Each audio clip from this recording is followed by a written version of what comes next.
Habari za wakati huu tena, mfuatiliaji wa Kankono Media. Karibu tuangazie kile kilichojiri ulimwenguni, na wakati huu tuelekea huko Washington, Marekani. Naitwa Ramadhani Fupi.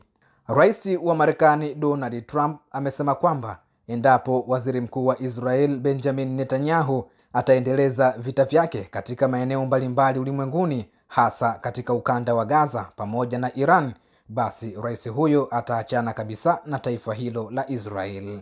Hii ni kwa mujibu wa gazeti la Israel la Washington Post, ambalo limeandika likinukuu chanzo ambacho kimekataa kutajwa jina lake kwa sababu hawakuruhusiwa kuongea na waandishi wa habari.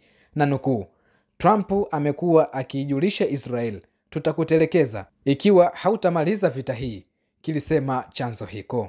Shinikizo la rais wa Marekani Donald Trump kwa serikali ya Benjamin Netanyahu, waziri mkuu wa Israel, baada ya taifa hilo la Israel kuamuru vikosi vyake vya akiba kuingia katika ukanda wa Gaza na kuanzisha mashambulizi ya mabomu ambayo yamesababisha vifo vya watu zaidi ya 100. Licha ya taarifa hiyo ya Donald Trump kuachana na Israel endapo Israel itaendelea na vita vyake, lakini ikulu ya White House nchini Marekani yenyewe imekanusha taarifa hiyo, ikisema kwamba huo ni uongo, kwa maana Donald Trump asingeachana na Israel.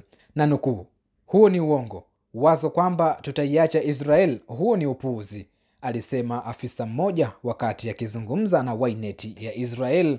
Kwa upande wake, msemaji wa Baraza la Usalama la Kitaifa la Marekani James Hewitt amesema kwamba Israel haijawahi kuwa na rafiki bora tofauti na Donald Trump, hivyo tutaendelea kufanya kazi kwa ukaribu na taifa la Israel kuhakikisha kwamba wapiganaji wa Hamas wanapokonywa silaha zao na kuhakikisha kuwa Iran haipati silaha za nyuklia. Lakini wasiwasi wote juu ya hali ya uhusiano kati ya Marekani na Israel unakuja baada ya ziara iliyofanywa na rais huyo wa Marekani Donald Trump katika mataifa ya Ghuba.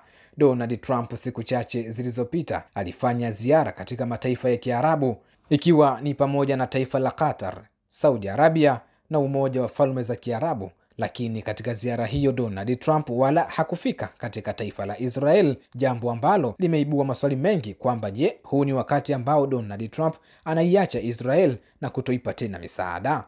Sambamba na hayo, jambo lingine ambalo hujenga maswali juu ya mataifa hayo mawili ni kitendo cha Donald Trump kuitaka Israel iachane na mpango wake wa kushambulia vinu vya nyuklia vya Iran, wakati ambapo taifa hilo la Israel limejidhatiti na limesuka mpango mzito wa kufanya mashambulizi dhidi ya taifa hilo la Iran. Na hata wakati huu Israel imesema kwamba ipo tayari na inaweza kufanya mashambulizi mazito katika vinu vya nyuklia vya Iran wakati wowote. Mfuatiliaji wa Kankono Media, hayo ni machache yaliyojiri wakati huu.